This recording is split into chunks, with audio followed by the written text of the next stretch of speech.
Hi! Welcome back again to Brayla's channel. Nagbabalik po tayong muli para sa panibagong informative videos na para po sa inyo. This time ay isang good news ang ating ibabahagi sa inyo, especially sa lahat ng government employees at maging sa mga job order o contract of service employees. Dahil ngayon ay ibabahagi po natin ang buong guidelines at kung sino-sino nga ba ang qualified mag-avail nito. But before po tayo mag-start sa ating topic, kung bago ka pa lang sa aking channel, please do kindly subscribe, like, and share na din sa ating mga kaibigan, kaanak o kapwa po natin kawani ng gobyerno, at please do share na din sa ating mga social media accounts para mas marami pa ang makaalam. With no further ado, let's begin na po sa ating topic. Good news to all government employees. Wellness leave up to 5 days of leave granted to all government employees effective ngayong 2026. Job order at contract of service employees kasama ba ang buong guidelines at iba pa alamin? Isang good news pong muli ang ating ibabahagi ngayon. Kung kayo po ay isang empleyado ng gobyerno o maging isang contract of service o job order employees, ay para po sa inyo ang video na ito. Ito ay base sa inilabas ng Civil Service Commission under number 2501-292 o ang Wellness Leave Policy. So, ano ba ang nilalaman ng Wellness Leave Policy? At first, ano nga ba ang isang wellness leave? Ito ay isang bagong leave benefits that allows all government employees to take time works for mental health care, physical wellness activities, or pagkakataon para makapag-break sa trabaho. Dito ay pinagtitibay ng pamahalaan ang well-being at mental health ng bawat kawani ng gobyerno. Sino-sino ba ang pwedeng mag-avail ng wellness leave? Ang lahat ng government officials and employees na nasa permanent status, temporary status, or isang substitute o cotermino o status, mga fixed term, at ang mga contractual at casual employees, lahat po kayo ay entitled sa 5. At kasama rito ang mga empleyado from the following agencies. All government employees ng constitutional bodies, all government employees ng national government agencies, all government employees ng GOCCs with original charters, at maging ang lahat ng government employees ng local government units at ang mga nasa state universities and colleges. Ibig sabihin kabilang din ang mga teachers o faculties ng nasa state universities and colleges. How many days ba ang wellness leave na pwedeng ma-avail ng isang empleyado?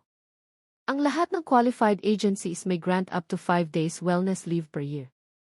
Ito po ay separate leave from the 15 days vacation leave, 15 days sick leave, and 3 days special leave available.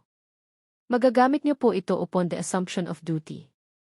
If ever newly hired ay entitled na sa 5 days wellness leave ngayong taon. Pwede bang gamitin ang wellness leave ng isang gamitan lamang? Ang sagot po ay no. Ang wellness leave ay pwedeng gamitin consecutively up to 3 days only at time, hindi pwedeng isang gamitan na 5 days. Ibig sabihin pwedeng mag-avail ng magkakasunod na araw up to 3 days lamang at ang 2 days ay sa ibang schedule naman hanggang sa December ng taong ito. Paano ba mag-avail ng wellness leave? Sa pag-avail po ng wellness leave dapat ay gawin po ang application ng leave at least 5 days bago dumating ang schedule ng leave. Ngunit pinapayagan naman ang biglaang pag-file kung ito ay isang emergency cases.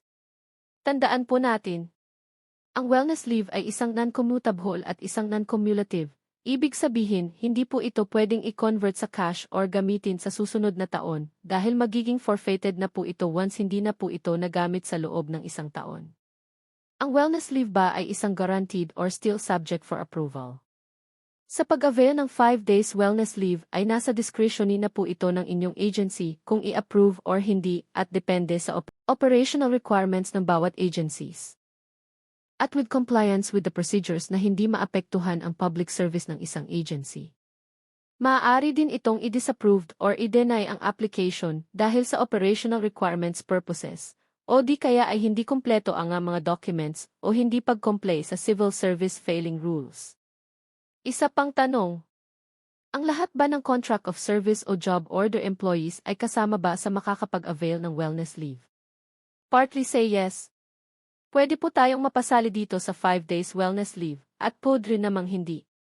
Dahil nakadepende po ang inyong pagiging qualified sa gagawing policy issuance ng bawat agencies at maging sa terms ng employee's individual contract. Ibig sabihin kung wala pong nakalagay sa contract po natin ay maaaring hindi po tayo qualified sa wellness leave. Ano naman ang mga implications for agencies with existing well-being leave benefits?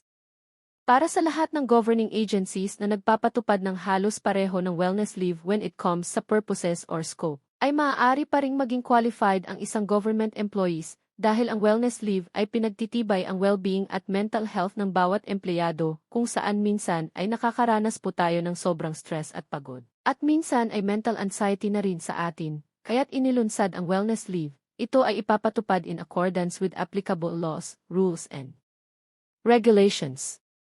Sa ngayon ay nakadepende po sa bawat agencies ang magiging guidelines sa pagpapatupad nito na naayon din sa pamantayan ng Civil Service Commission rulings. Ito po ay isang benepisyo na dapat po nating ma-avail para sa ating mga sarili to unwind and energize our mental health and body. That's it. Naway nakapagbigay linaw po ito sa lahat ng ating mga kawani ng gobyerno at maging sa mga job order o contract of service employees. Manatili po kayong nakatutok sa aking channel para sa mga latest updates at impormasyon na para po sa inyo. Marami pong salamat and God bless everyone.